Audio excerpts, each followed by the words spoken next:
criminal activity in a number of places around the country and in New Mexico. I can't speak to things here. I haven't talked to very many people who are unhoused or who are panhandling. Just because you panhandle doesn't mean you're unhoused, and vice versa. I've spoken to many. I stop. I get out of my car. I offer help. I want to know what I could do. I've thought about things like other states have and cities. It's not very widespread. I'm not even sure if it's been challenged. I'm kind of looking at the PD. It might have been challenged in court somewhere, and I haven't looked at successfully. But given the free speech aspects, there are some cities that say, look, to panhandle, we can regulate where, kind of how. You have to get a license to do that like any business, but they're free. And you may not be a felon. I think it's sort of where some of this, and I was interested in that, and I proposed, it came from the state, restrictions on some panhandling, given that I have seen far too many motorists wipe into a panhandler and a shopping cart and a child, and I've been chased, many New Mexicans have, and I have police with me 24 hours a day. There is something that's sort of off about some of it, not all of it. It leads to prejudices and reactions that are not good, but inertia where we've got a problem also isn't productive. But I just wanted you to know I actually proposed some restrictions too narrow, which was constitutionally upheld on a median. We're looking at that. I did not win it in the legislature, so if that's something you really 44 don't minutes like, of record time left. I hope this I don't wraps mean up it to sound soon. bad. This is the way democracy works, and it's the way good policy making works. It's a heavy lift for me in the legislature. I don't know that I'll win it. Your question was, what do you do about local governments who are imposing these, and if they don't impose it correctly? You can certainly, as you know, in Reagan Action, you can certainly ask state entities to look at it. We could ask for guidance from the municipal league about whether these parameters are being met by jurisdictions that are doing it. So there's a variety of things that we could do, and I don't want to put words in your mouth, but there's an absolute allegation of inequity about how it's being utilized or not, and I should not speak for the local leaders because that's completely inappropriate. But I'm trying to get my arms around a lot of this in areas where it's been really tough. But I want this group to know, and it is free speech, and we are trying to figure it out. And I think that everyone should have to, irrespective of being housed, unhoused, panhandling as your main business or ancillary effort, that how you treat anyone who's doing that probably ought to be the same for everyone. So if you were a law enforcement officer and we have a rule that says you can't be on a narrow, a median, that would apply to everyone. Now that would be my interpretation of how you would have to do these laws. I haven't read this ordinance. I haven't been asked to look at it. I admitted to you and you, I practiced law for 10 minutes. I'm not even sure how good I was. Although I had one case, I won it. So my record's better than Terry Mason. But you don't want to hire me as your lawyer. It would be a huge mistake, because I am not qualified anymore and didn't really practice. So I haven't done any of that work, and I just wanted you to know that, about who's doing what, where, and what my role has been in some of that effort. Okay, thank you, Madam Governor. The other thing was brought up in discussion was the red flag laws in the states in regards to restraining orders and whatnot. I was subject to a restraining order, went through a nasty divorce. There were some false allegations made, so I had to comply with the restraining order. As a retired law enforcement, while I was in law enforcement, given the agencies I worked in, we did a lot of removing weapons under those laws and agencies I worked for due to domestic violence issues, mental health issues, long before a lot of these red flag laws came up in state laws. So I'm a big proponent of them because I saw it work.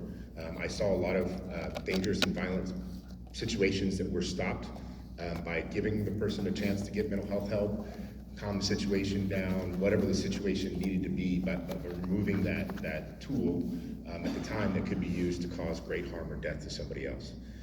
So when the officers came to my house to give me the initial paperwork, I definitely wanted to comply. I had no intentions of harming anybody anyways. So I asked the officers, it was actually at Alamogordo PD and Otero County Sheriff, because those are the jurisdictions I was residing in. I asked them, okay, what do I need to do? Do I give them to you? Do I sign a receipt? Can you hold them for me? Is there a place? And they flat out said, we have to enforce it, but we have no way. We don't have the physical space to hold weapons in that case or anything else. And I said, well, that's odd because I voluntarily want to comply with the law. Yeah. But, so I think that piece is a logistical funding issue that maybe the state could find a way to find funds for the individual law enforcement agencies or something to provide storage space to help them comply and help them enforce that. It wasn't that the officers didn't want to enforce it, it wasn't that I didn't want to comply with it. It's just that there was no way. I went to various gun stores in the area, and I didn't have a lot of friends at the time in the local area or people I would trust holding my weapons or firearms.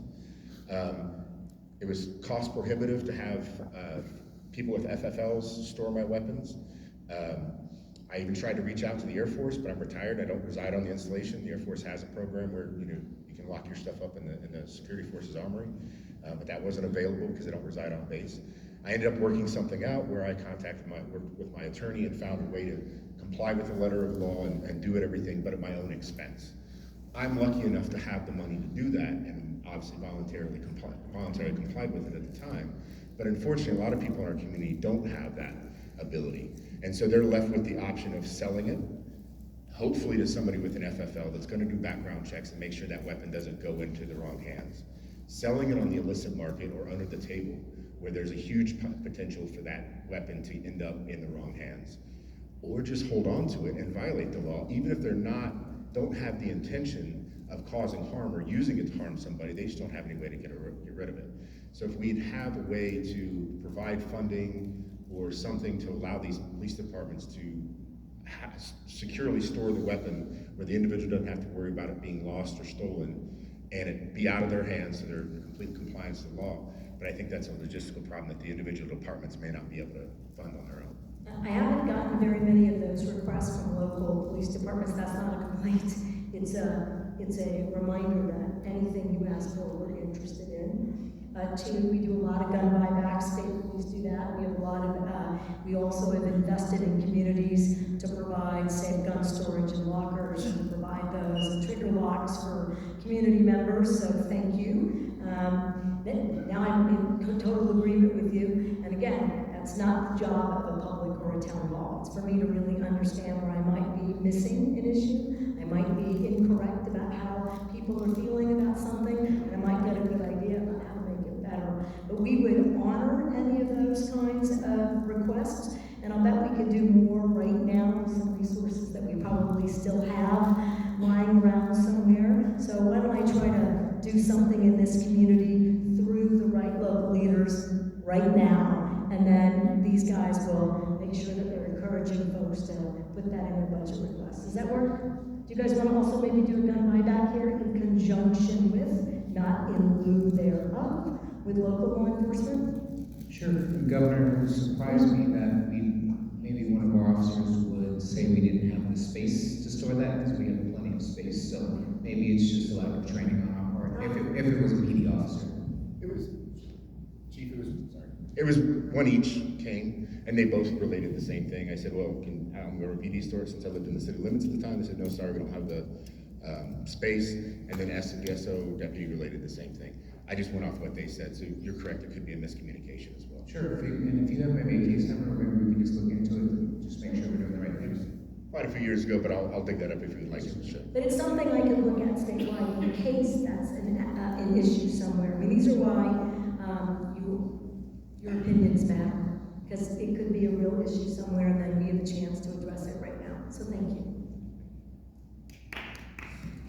That's very nice. Okay, I'm sorry, I can't touch this. Okay. That's because some people have taken the microphones and left the building, so if it seems like we've lost our minds, it's based on actual experience in some of these town halls. Thank you for understanding. Thank you, thank you. Well, this is just a comment, okay? I just want you to know, Governor, that I've been here 38 years, and you're the only governors that really help with the DD programs, to make the difference, for them to be integrated in the community, to get a job and to live out of the institution. Okay, I know it's been 4 hours, and my daughter who have autism right here, and she's very restless, and she want to say something for you, to thank you, to let you know that the taxpayer money is working. Okay. For What's your daughter's name again? Alicia. Hi, Alicia. Hello. Okay, so my name is Alicia Lukoski, who has intellectual developmental disabilities, autism, and cerebral palsy. Thanks, Governor Grisham, for enabling me to obtain a job after completing a career and life skills program, including culinary program at Doña Community College. Because I was in school for 1 year, and I took culinary classes, and I enjoyed it. And I'm working 2 jobs, too. I'm working at IHOP, and I'm working at the hospital volunteering. Well, I'm getting paid through DVR, and I like that. Thank you. You're very welcome. Thank you for being such a valuable member of this beautiful community. It's nice to meet you. Thank you. My name is Christopher Douglas. My parents moved me here in 1968. I grew up in Alamogordo. I'm a certified educator here in New Mexico. I've retired. I've always worked with disadvantaged kids. I wanted to kind of express the situations I've had since I've moved back to one of them was my friend here, Lee. He was assaulted on his porch by one of these 40 whatever folks. I took it on to myself to protect him. I took him to the police station, got a restraint or a no trespassing order. Found the guy in the alley a few weeks later. Called the police. Tried to detain or hold him there in the alley. We ended up in a physical confrontation. I got written a ticket for it and had to go to court. And I don't know what happened to the individual. Okay, and this is a guy that's in and out, in and out, in and out, in and out, in and out, in and out, over and over and over again. He has an alcohol addiction, drug addiction.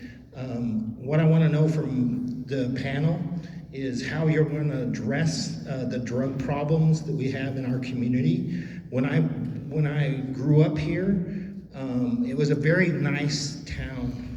Okay, felt very safe. I rode my bicycle everywhere.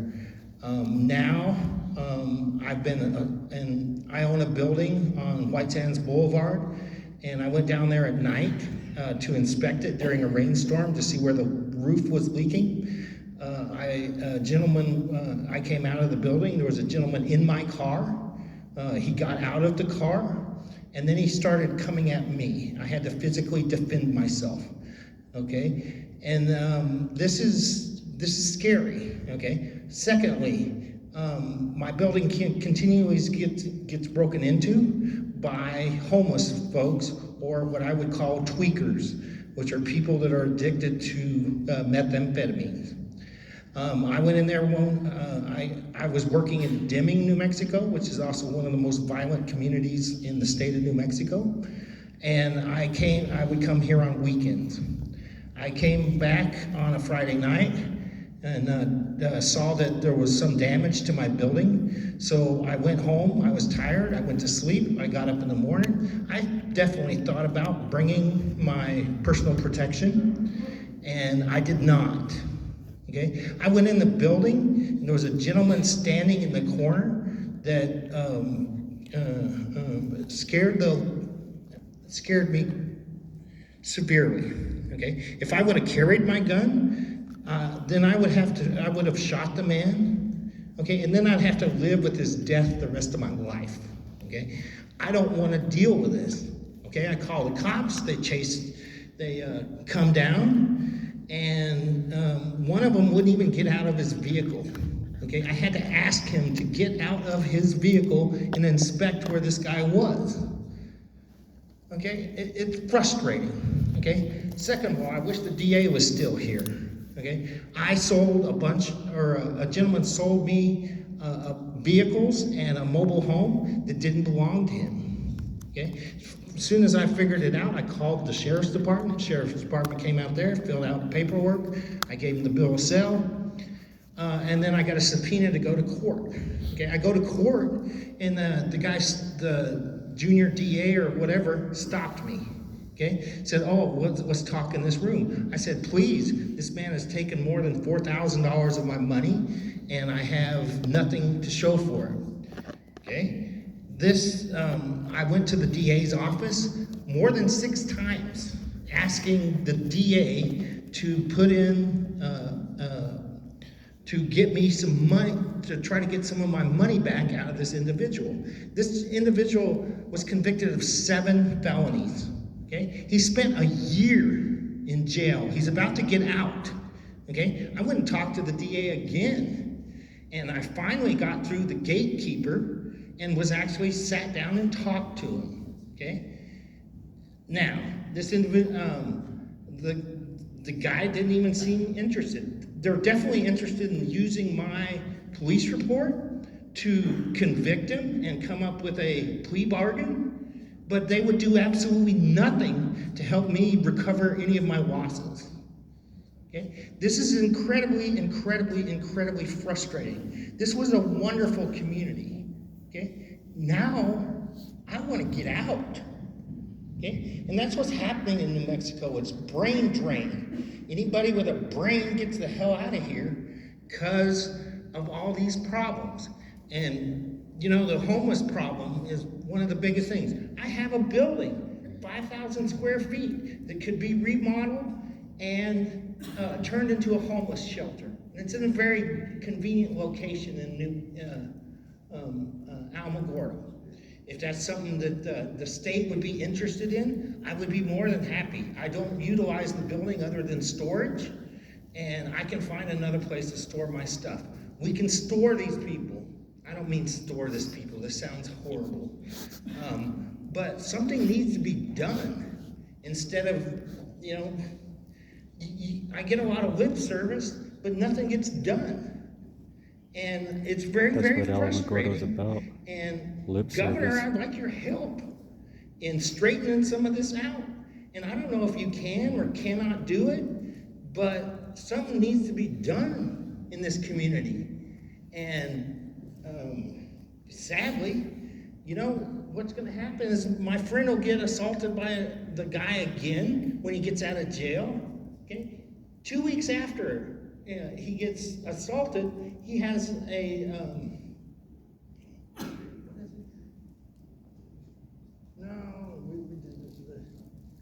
he had not a seizure, a stroke. Okay, we don't know if it's caused by the assault where he got punched in the face by this individual. Who knows? But it definitely took away from his life. Okay, I'm here to defend him. Okay, I'll do whatever it's necessary to defend this community.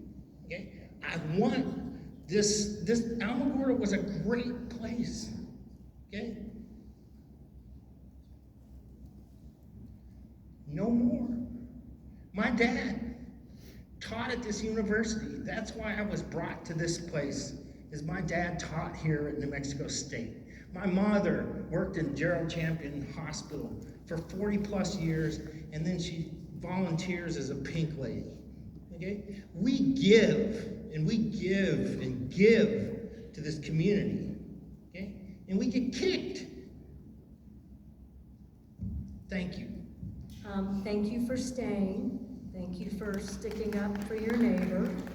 Probably the most important thing is you're someone who's just offered his resources and support. Not that you said you would do all that for free, but we have a building, we could have a partnership, we could do some investing. That's how you get things done. Certainly how I can tell you're a New Mexican, because that's how we roll. That is why I'm here. It's not the only reason. But I don't recognize far too many of New Mexico communities, my own self, and that we do not have the right accountability efforts, and I cannot do it myself. I have to have changes in the law. I cannot hold anyone accountable in any way. And I think what's probably really valuable, this has been the best town hall about kind of those nuances, so I want to congratulate you, and that's earnest. That means she'll I probably either post get, this sort of one. one side, we don't have a problem and we need to do more interventions. We do need more interventions. We're losing kids and families, we gotta do more. We have done a lot here, and that's not to sound defensive, we have, but we have a lot more to do because there are a lot of holes and gaps and we have escalated risk. Or I have a town hall where there are so many businesses and so many individuals who have been attacked by the same person over and over and over again.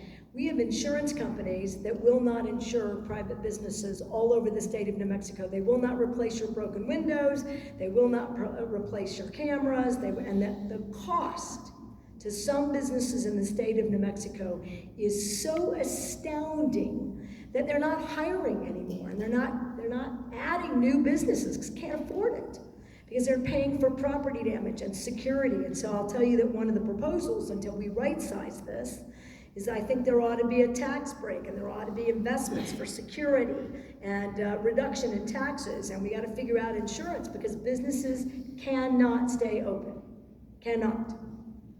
This is more of the experience that I see myself every day, that I have experienced myself far too many days, and it's not working. We need accountability and guardrails, we need new laws, we need compassion and support about poverty and gaps, and they don't get done one versus the other, they have to be done together.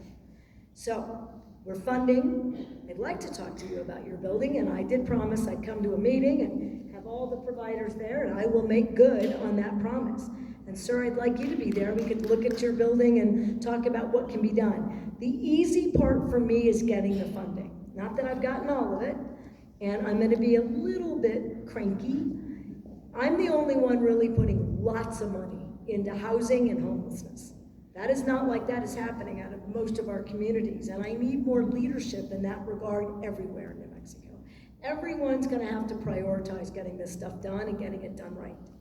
Because, and for some of you that's probably a good thing, and I'm hoping to have a lighthearted moment. And for maybe some of you it's not so good, then I'm gone in 2 years. We have to make it better for the next governor, the next set of lawmakers, the next set of mayors, the next set of police officers and leaders, the next tribal leader, because it is out of whack in this state. And I've been saying that since 2018, but I don't have all the right tools, I do not. And I need every New Mexican to say, I hope, and if you don't agree with me, I've invited you to disagree with me at the legislature because that's good work. But we need more tools. We need penalty enhancements. I can't have someone who's in jail for a serious felony, rape, trafficking, drug dealing, second-degree murder for 5 years. We can't. We can't have the same people into your communities re-offending, even if they're misdemeanors. It makes us all less safe. And it makes these communities, sir, I agree with you, less desirable to live in. In 2018, maybe 2017, I gave a speech to the legislature. So before I was governor, I was a member of Congress. I lived in a place in DC during the week that I didn't have a relationship with, didn't know any of my neighbors. I didn't know any of the businesses around the street corners. I didn't know anything. DC is known as a place that's not so safe. I could walk out of my apartment at 1 a.m. by myself and run. Or go get, I probably shouldn't have been going to McDonald's at 1 a.m., but I might have done that a time or two. I felt perfectly safe in Washington, D.C., in the place in which I raised my children, where I lived for 20 plus years, where I used to run in the middle of the day on the ditches in Albuquerque into the Boston. I wouldn't run there in broad daylight in 2017 by myself because I didn't feel safe. They are not new problems, but they are escalating. And I'm gonna keep fighting to get the tools to keep repeat offenders off our streets, and to make sure we have the tools for people who want our help, who will take our help, that they have unfettered access to those supports. But I want everyone to know I do not have the power to do that without legislative changes. So if you've got a minute to make a phone call, I will, and you may not like all of our bills, but if there are things that you think are spot on, it'd be really helpful to have your voice added to that. And for your friend who was assaulted, I'm so sorry. Shouldn't happen to anyone anywhere in America. And we can do better by you and by everyone in this community. And that's certainly my intent. I feel like it's the intent of most of the people who live here and who work here. And we just need some more tools to do our jobs more effectively. So I'm sorry that I lectured, but I'm really nervous too. And I don't think we have any more time to wait.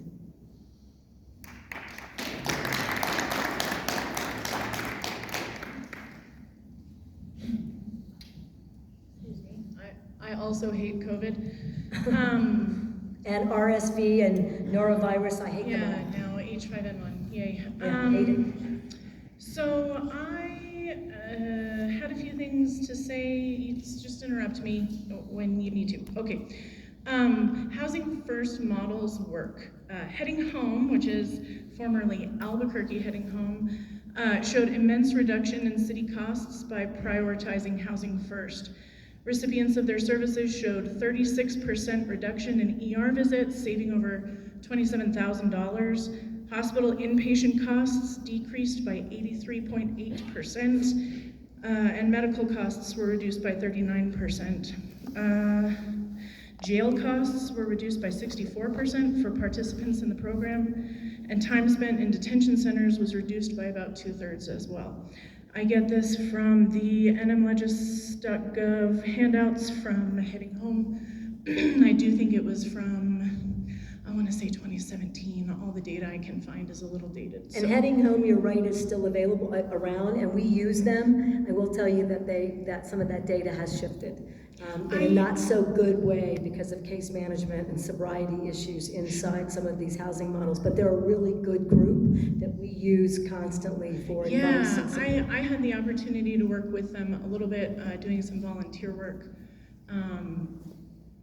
about 6 or 7 years ago, so it's been a minute. But yeah, and I do think, no issue can be looked at in one lens, through one lens, or just one data piece. And I think that you have a deep understanding of that, which I appreciate.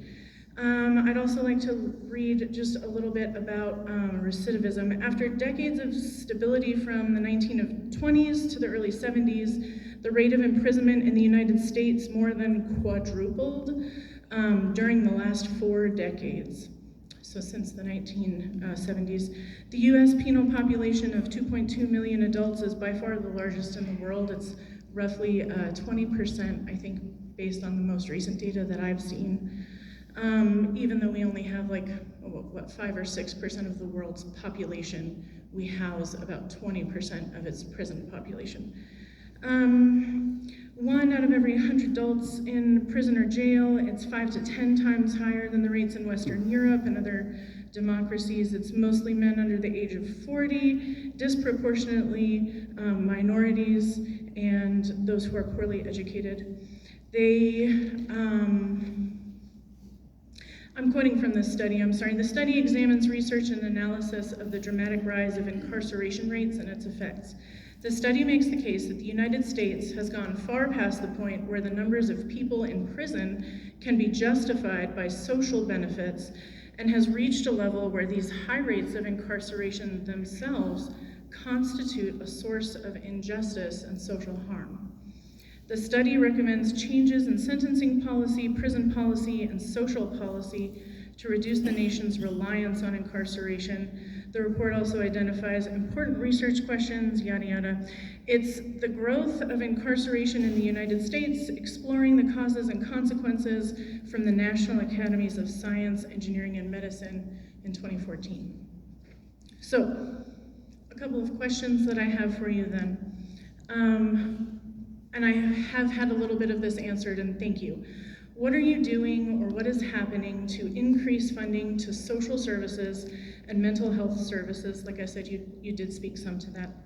What will you do to ensure that increased funding, and this is really important to me, increased funding to mental health facilities doesn't repeat the historical, disastrous and frankly eugenic mental asylum system of our country's past? I do believe that we are experiencing a mental health crisis in this country, and it would seem in this state. And I fear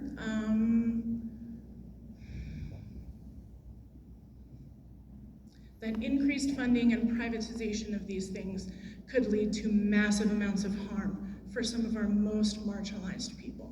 So just please, please, as you move forward, be so mindful of that. Will you commit to funding increased social work incentive programs, as you already are, and put social workers in targeted areas like schools?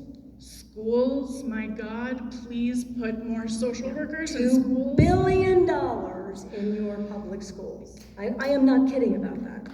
We had the highest rate increase in salaries for social workers, nurses, educators in the Southwest and West. Now we're about still, I think, the middle. Might be time to look at that again. I like being number one. We have plenty of areas where New Mexico's not number one. I don't love that. I don't think you all do either. We deserve better.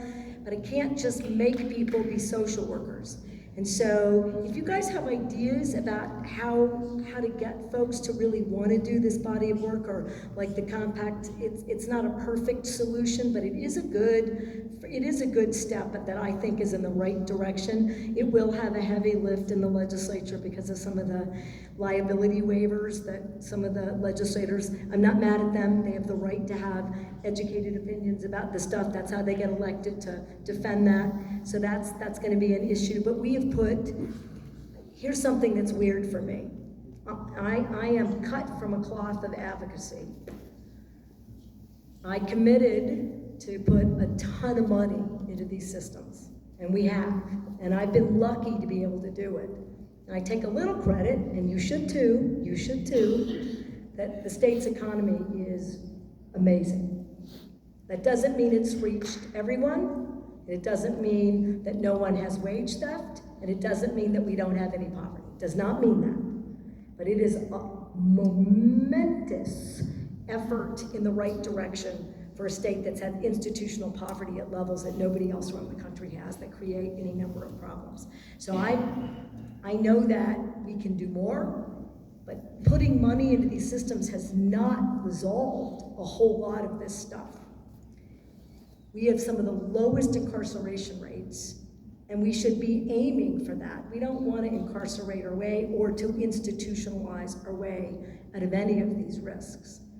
But I want you to know how I feel when I'm approaching this, because that's fair. And I think it's what you're asking me and why you're here. My personal and both educated opinions is that we have a tendency, particularly in New Mexico, to swing a pendulum all the way one way with very little course correction and effort until things get really out of whack, and then we go the other way. Everyone committed, everyone in an institution, hidden away in places with terrible things like electric shock therapy. I mean, horrible, illegal, unconstitutional effort. And for me to tell you that New Mexico did not do that in some of the state places in years past would be a fib. We did, and we were liable for it. We were in consent decrees, as we should, for that terrible, terrible work. But not to have any places for acute care or inpatient care is a bridge too far the other way. And I will tell you that because states and the country did such a bad job here, people are sort of moving and congregating in ways that are unsustainable for New Mexico and our neighboring states. I'd like to find the right balances here. More money in health, more money in a social safety network, more work at early for families. Right? I can't lose another kid or have another trauma, or that's untenable. Keep doing more there so that in a generation, I hope less than that, we continue to see progress like we have in childhood poverty. But I do think it has to be both. I don't think it can be one or the other. And like the program that you mentioned, you know, what they'll tell you now is moving people into housing first models without getting their agreement and commitment, the people that you move, to follow the rules, to not engage in illicit activity. That if you don't do that, the risks that follow them into these housing models were so high that most of them in some of the bigger cities had to be closed. They had to be closed. It was so dangerous that the staff wouldn't go in anymore. So it's a lesson that we learned. I need more case managers. I need more social workers. I need more interventionists. I need more addictionologists and specialists. And that is an area that we're doing much better at, but we're not keeping up with the pace. I'm not sure what I'm missing. I asked the Health Council if you've got some ideas, but I want you to know, I think you have to do both. So the legislature, I'm going to tell you right now, and I know they're going to do it, and I'm going to sign it. They're going to give me a massive behavioral health Oh, I just bill got paid. with massive funding in a fund. And I'm going to sign Payday. it right away. You should come up and help celebrate. That will not translate to enough people having access where they want it. Both people who just want it, because we got to grow it, and we're going to keep doing that. And it will not change the minds of people who want no help, who refuse to stay in treatment or support or counseling or in housing, or to stop smoking fentanyl on the corner or selling it to someone. And we've got to interrupt that. And that's what I'm trying to do. Both at the same time, all at once. I don't want to lose anyone to overdoses. I don't want any more kids Proposes a addicted. gangbang. I don't want any more at-risk families, and I don't want any providers or practices to use poor, terrible, unsafe, non-evidence-based strategies that would chemically restrain or do any of the other things. And if they would do that, those guys are going to prison, and gals. So I want it all. Good, solid, right-sized treatment for the right people in the right ways. Soup to nuts, total continuum. I hear you, and I don't think that any of these problems get solved, like no problems get solved by just either ignoring them or pretending like they don't exist. So I do hear you, and I do think that mental health care facilities, I mean, I sort of know, I have an acquaintance who's currently struggling with their child and mental health facilities in the state, and is considering sending them out of state. And there's a lot of hoops to jump through. I wonder then what restorative Thanks for letting me be so long-winded. Yeah, oh, well, right back at you. And to the community that is putting up with that. Thank you. Yeah. Okay, then I wonder what, I'd be interested to know more about what restorative justice programs, non-recidivism programs, or divergence programs, like what data your office has looked at, what programs they've looked at. You mentioned that you've been traveling around various places trying to find things that work. You know, there's something to be said for a community-specific approach, but there's also something to be said for not reinventing the wheel. And so, so there's that. I spoke briefly with the mayor, like, 2 years ago, what it feels like, about starting a youth program. And actually, the folks over at Community Power New Mexico have started a program where they work with the youth diversion program to try to put kids into hands-on, construction-based kind of programming.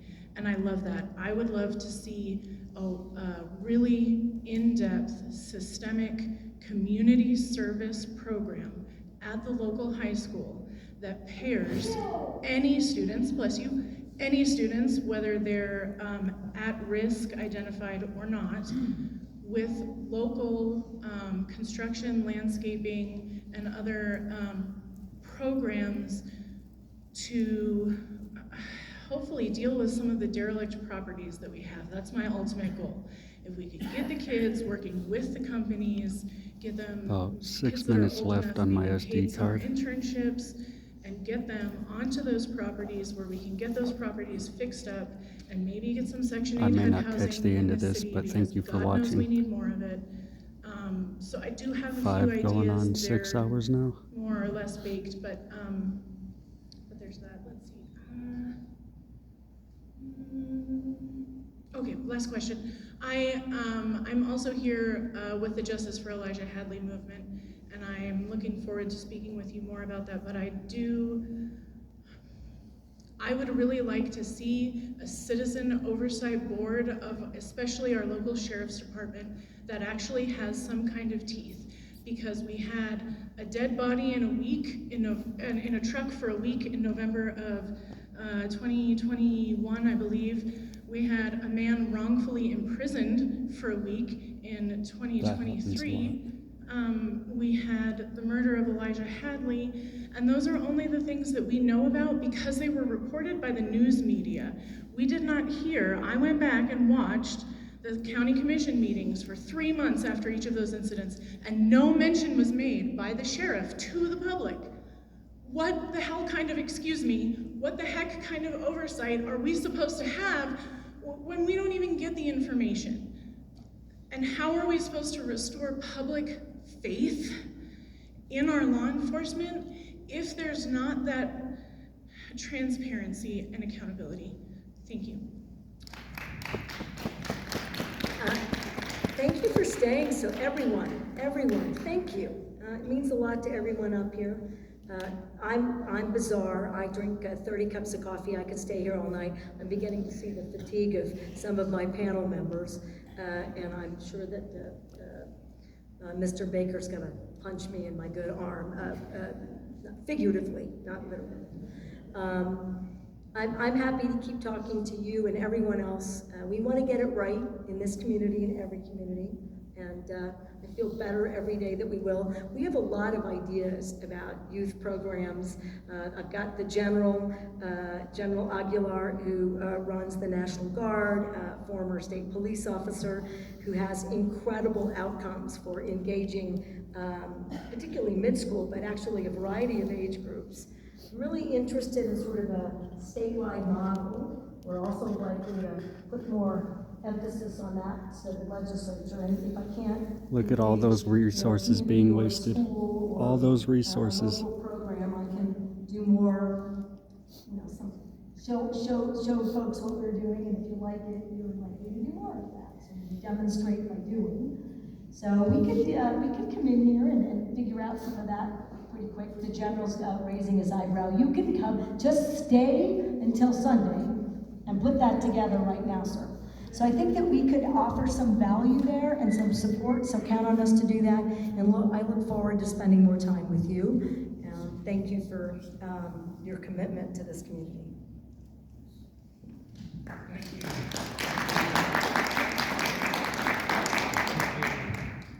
Hello, Governor and panel, Mayor. My name is Nan Barker. I am here officially in the capacity of New Mexico State Director for Women for Gun Rights. And I've actually got a couple of solutions that we've been tossing around as far as red flag laws are concerned. There was one lady that was here today that unfortunately that law didn't do anything to help her. And we combated that the last 2 years, and we were bringing that up in the legislative session. I sat on those committees. And we were combating that because it's not a solution. It's a band-aid Well said. I'm glad I had time to catch it. That's like all I have left on this. I erased my entire SD card before I came over here because I knew, and I still don't have enough room.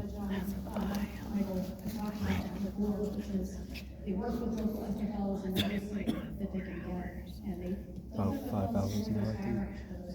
I just wanted to tell you real quick. Well said. No, I'm kind of like set on walking home. It's probably going to be freezing, but I'm set on it. For sure. Where is this program located? What state? She's currently located in Pennsylvania. Oh, okay. Yeah. Thank you. Absolutely. I myself am a former FFL here in Alamogordo, and I myself would have had that program had I not needed to shut down due to cancer. So that's one of the things that we can think of as a community that we can utilize It doesn't require that person to sell their gun to somebody who's gonna give them $50 for it. It gives them a way to store their firearm until they've gotten all their legal stuff hammered out, right? There's been a lot of information tonight, so I have a lot of notes and they are kind of all over the place, and I also get super nervous getting on the mic, so please bear with me. You talked about in the beginning of this meeting tonight that you have an 11-year-old that's a repeat offender. And last year you actually passed a bill and signed a bill into law that holds the parent responsible and not the child. What does that do to teach the child a lesson on not to do that? How does that stop that child from going back out and doing the same thing again? Well, in this case, if parents knowingly or negligently put firearms in the hands of kids, which is already illegal, if they're not accountable, what's to stop the parent from continuing to do that? It's the same reason parents are liable if they serve underage individuals alcohol in their homes or establishments. So it's hard to hold the kid accountable when you've got a parent or an adult that is fueling their access to a firearm. Interestingly enough, the first case for the Benny Hargrove law the adjudication of that identified many issues that probably ought to be Oh, the re-reviewed in governor's that gonna get cut legislation off. potentially. The I don't video's know. gonna stop in 4 It's seconds. not on my list of bills that we